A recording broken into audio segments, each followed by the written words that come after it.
Kathryn, congrats on the win. Just take me through that third set. You're down, you're serving, and you have that big run there to win that third set. You had a couple aces during that run. Just take me through that stretch.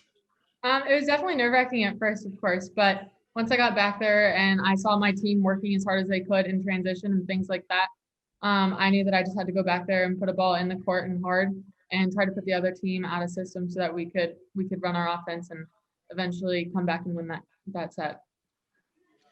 Tulane never seemed to give up here. They proved to be a pretty good challenge over the 2 days. Talk about the competition that they showed you. Yeah, they had some really, really good scouting against us. They seemed to know every single move that we were going to make. And we kind of had to go around them and figure out what we had to do and how to mix up our shots. But it ended up, we were able to make those changes and do our very best to combat that. So it was a lot of really good competition. So I'm glad to have come out on top. It was a scratch and win. Yeah. As a team, you served well. Had, I think, 10 aces, 3 points in a tight match. That was a big difference. Do you feed off each other when maybe you get an ace or so your teammate gets an ace and it kind of feeds off each other serving? Yeah, absolutely. If I know that my teammate's going back there and serving the heck out of the ball, I want to go back there and do the same thing for them. Yesterday, Coach Dagenais said about some of the slow starts that perhaps you guys are focused on the game plan and then the actual match begins and it takes you a while to find your footing. You think about that at all, that, you've got your game plan there and then they show you something different. You've got to make that adjustment. Yeah, I think that definitely happens because we have a very detailed game plan at the beginning and we know that might change very quickly, but we do want to come out and try to follow that game plan as closely as possible. So when we come out and there's different changes and different adjustments, especially against a team like them that has so much depth on their team and so many players that could come in and play, when changes like that happen, we have to make those changes. And it takes us a second sometimes, but we're able to do that and come out really strong. This doesn't count towards conference standings, but it felt like an intensity of a conference match. Accurate on that? I mean, it was pretty tight the 2 days. Absolutely. Conference wins are always very, very tight, and you're doing everything you can possibly do to win and changing everything you can possibly change to come out on top. So it definitely felt like a conference game. It doesn't always feel good at times, but it felt good to look up at the scoreboard and be able to say, okay, we won. Let's move on and let's get better this week in practice. But it's good to know that we won. 5-0 to start the season. You protect the home court at the venue now. Road Warriors for a couple of matches. Any adjustment in the mindset when you hit the road? It's definitely going to be different for a lot of us, especially with our freshmen. They've never traveled before. So it's going to be a little different. But I think that everyone's really excited to have some kind of normal feeling part of the season to be able to travel again. So I think it's really, really exciting, and it'll be a little challenging for some of us, but I think that it's going to be really good. What have you learned about your team here now that you've been playing together now a couple weeks after a lot of practices, you're playing opponents? What have you learned about your team and your teammates? I've learned a lot, especially about the newcomers. I think that, it's a lot of returners on the court, but they are really bringing the energy on the bench. And I'm able to play next to any of them confidently. During practice, when we switch up lineups and things like that, I know that all the newcomers and all the people that I'm just learning more about, I'm confident playing next to them. Cool, guys, all set? That's good. Thank you. Thank you. Guys. All right, guys, we're gonna have McKenna sitting down here. Thanks, Matt. Hey, y'all. Hey there. Well, McKenna, that third set, pulled it out. Got a nice 7-0 run. I'm curious, was there any flashbacks towards that Cincinnati championship when you kind of did a similar comeback in a third set against them in that championship today? To be honest, I didn't even know we had a 7-0 run. I was just playing. So, I mean, good for Kat to go back and serve those balls when we needed her to. But we were just trying to get back onto our game, get back onto UCF volleyball, put the pedal to the metal and kind of give them a little bit of what UCF volleyball looks like. So I didn't recognize it as much as the Cincinnati game. I didn't even think about it, but it was pretty cool to be able to push through those 7 points. First couple matches this season, a little bit of a slower start. You come out stronger in this first today. What was the difference over the last couple of days and today? Yeah, we're just working really hard on that offensive side of things. And again, we can see it kind of coming to fruition, kind of coming all together, putting it together, putting the pieces together. So now we have our offense and we have our defense. And right now we just have to get those to mesh together to one big happy unit, make it work, all that kind of good stuff. Where do you feel about your service game? I remember you talked before the season you were working on your service game, and you had a couple big aces there in that fourth set to kind of start pulling away there. Yeah, I have my teammates to thank for all of those. I go back there and sometimes I'm a mental mush ball, as I like to call it. But they really pull me out. They really just say, go out there and serve, we'll play defense around you. So I just go back there and put the ball at a good pace, at a good spot, and do my best. Some days I have my mental games, and some days I just go out there and put it to them. So, with the COVID disruptions, you wouldn't have had the number of practices that you normally have had. Now you're getting to play. How have you seen the chemistry improve and the communication improve between you and your teammates? I think once you get into the game, that's when your communication really comes out and really shows. And I think we're doing a really good job on that upward trend of our communication and our flow. We talked about it in one of the timeouts. We're flowing with each other really well. Just keep working on that. In practice, yes, we can flow with everyone, but once we really get into those games, that's when the communication is really, it matters. It's super important. So to be able to finally get into games, it's like the communication is now growing at an exponential speed. Where do you feel your individual game is right now compared to where you want it to be? And where do you feel the team is compared to where you think that you should be at? I always want better. That's just me. I'm always mad when they get the ball up. I'm like, what? Why'd you do that? Like, come on now. So I've always said my whole life, try and outsmart the other team. So I say it all the time in timeouts. We say it all the time, but that's something that you can always grow in. It's not something that has a stopping point.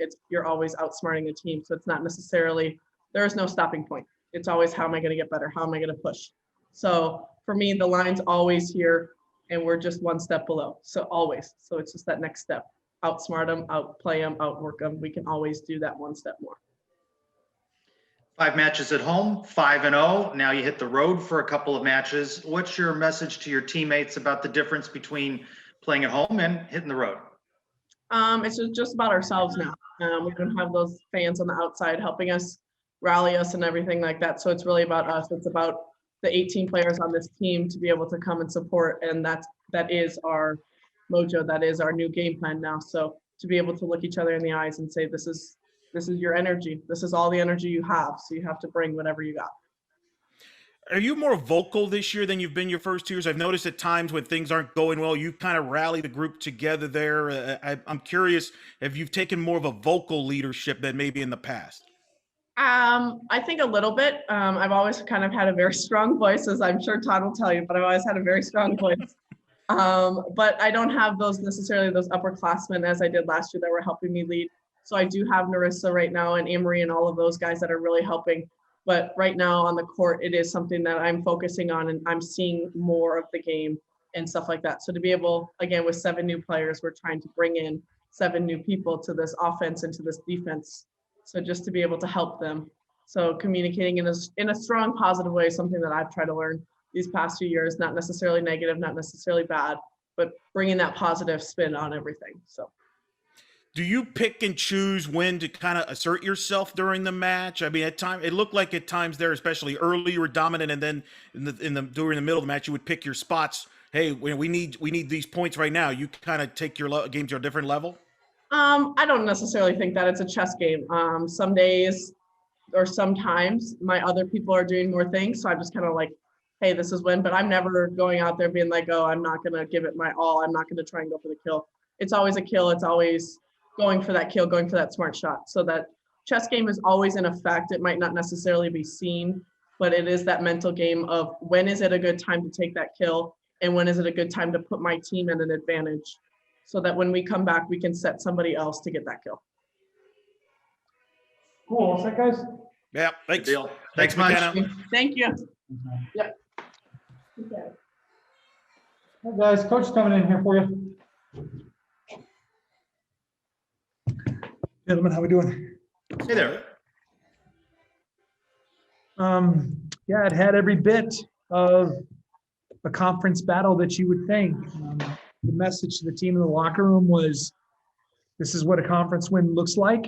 It's ugly.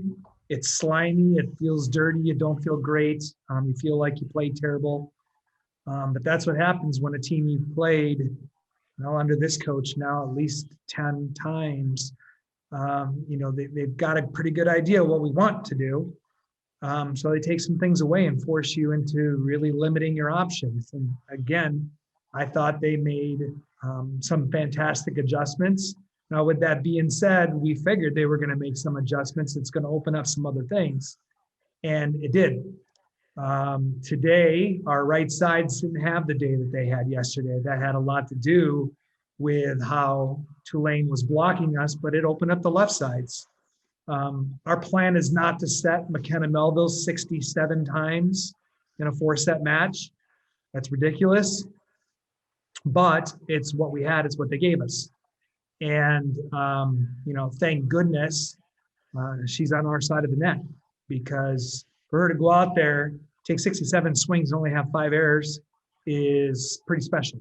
27 kills on it, 2 blocks, the aces, the leadership. But this was by far, it was not a one-person win. Just like last time, there's going to be a lot of things that don't show up in a box score that really made the difference in the match. Yeah, there's some individual performances, Kathryn serving, McKenna hitting, Narissa blocking. Those are the things you see on the stat sheet. But there's a lot of hidden things, the right back defense, off block defense, touching balls to make easier transitions, communications. I thought we got better at our blocking today than what we were yesterday. So we made a lot of adjustments too. And I give Tulane credit for making the adjustments they needed to make, but I thought Brian and Jenny did a fantastic job of making the adjustments based on the adjustments we thought they would make. And, fortunately, we were good when we had to be. We weren't good all the time, but that's conference. It's not going to be smooth sailing all the way through. Yeah, you're just going to have to find ways to climb back and put yourself in a position to win. And when it's there, take it. And that's what happened. Throughout the week, we've talked about the slow starts. You get the win in the first set. What was different today? Well, I think offensively we didn't start slow. We were firing on all cylinders early. 19 kills that first set.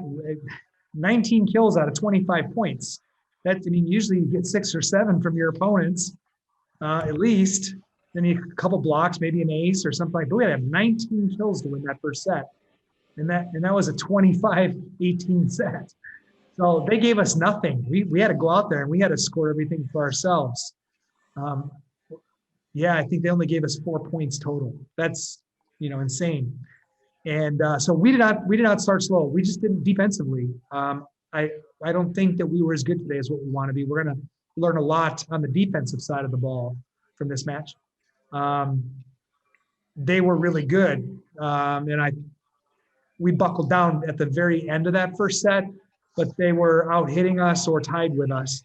And then we asserted ourselves kind of at the end of the set to pull away.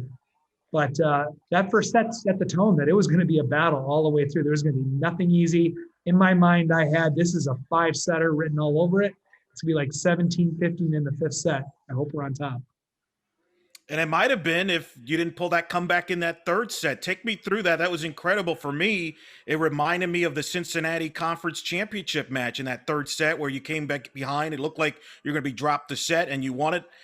Today was the same thing. Great serving and some great playing there. Pull it out a win. Right. I think the difference was in that Cincinnati match, it was one of those things where you knew where the ball was going to go, except it was going to go to an Olympian.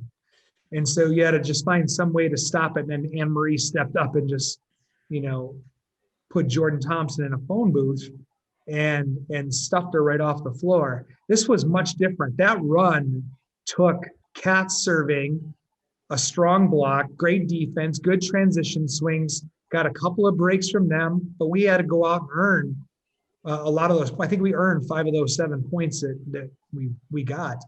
So, it's one of those things we probably shouldn't have won that set, but that's what I love about this game. I mean, that's why you compete. You compete because you're never out of it.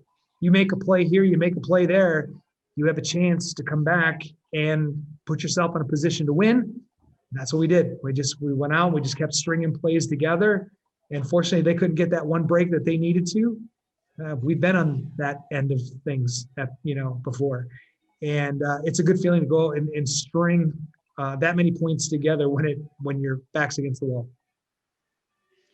Are you able to see the growth that you've expected from 5 matches ago, start of the season? Now you've 5 matches in. Do you see growth of certain players, progress over the course of those 5 matches?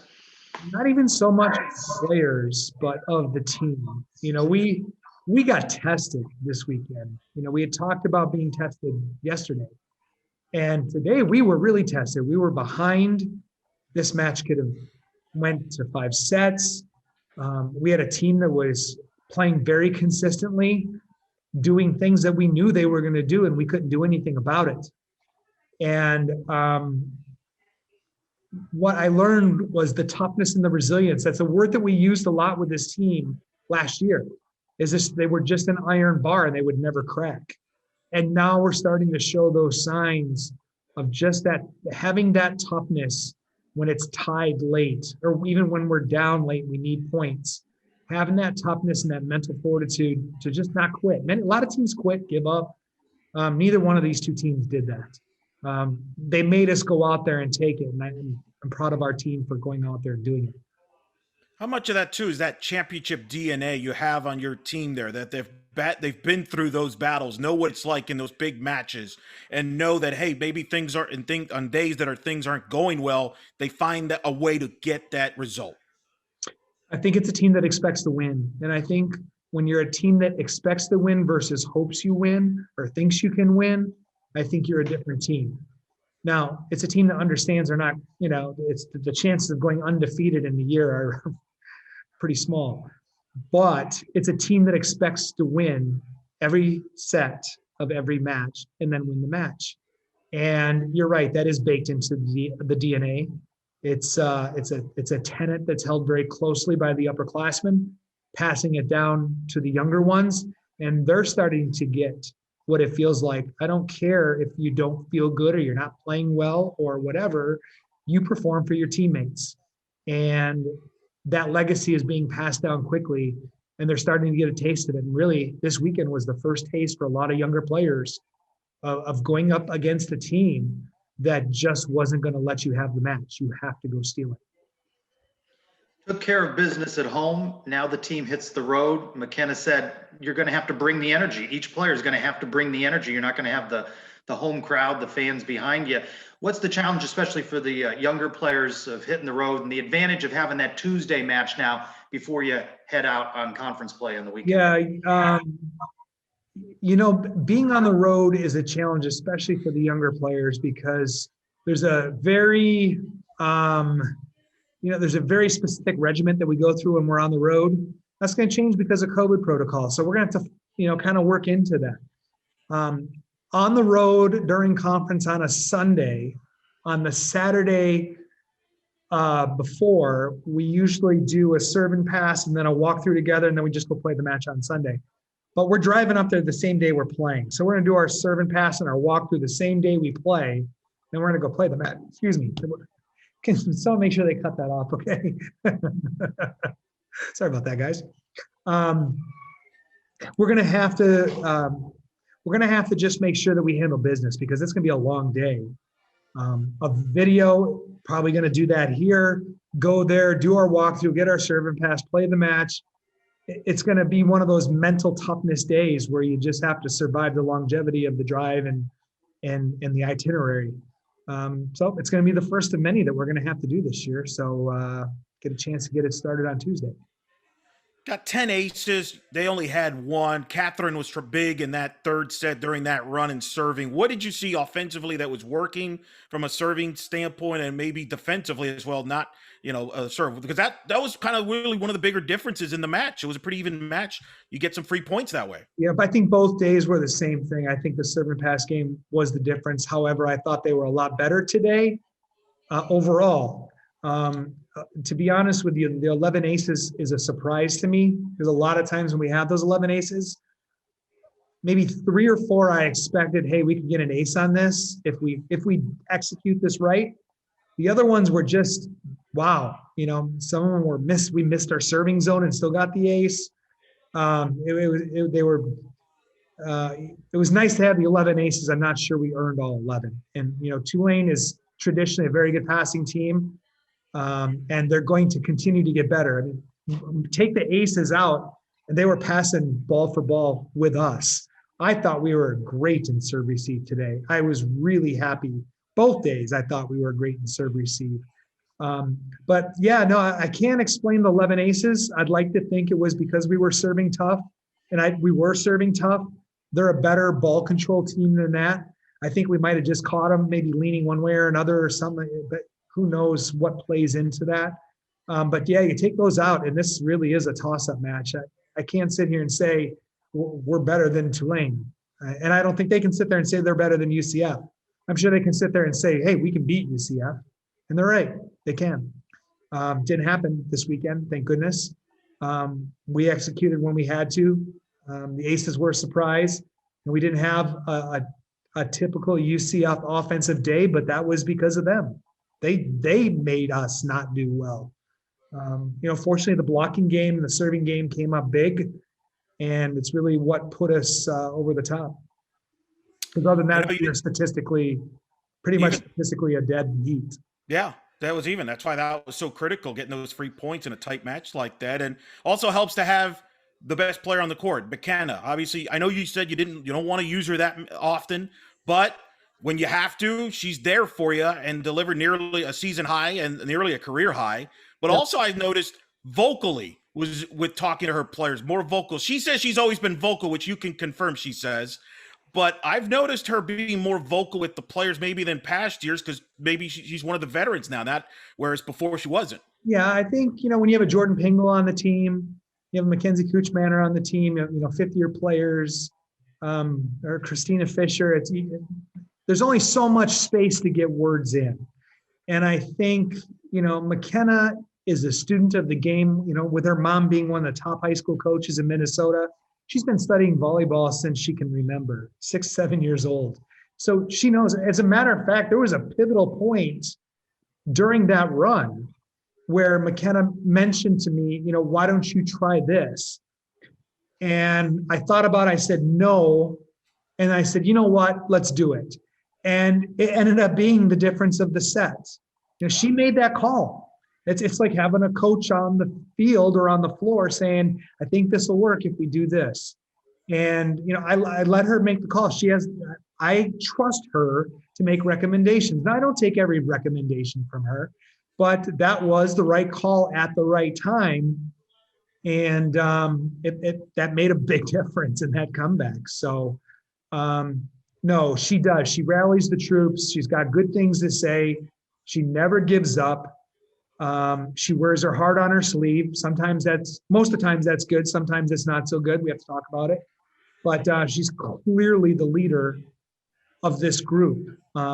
Now, the professionals on the team are going to take the feedback or the criticism and they're going to go forward with it and do good things.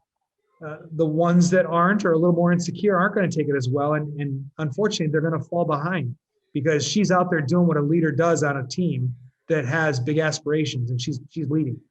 And she's holding herself accountable. She's holding her teammates accountable. She's willing the team to win, a lot like what Jordan Pingle did. And a good team, a team that has a chance at championships, has to have one of those that is believable, not lip service, believable. All set, guys?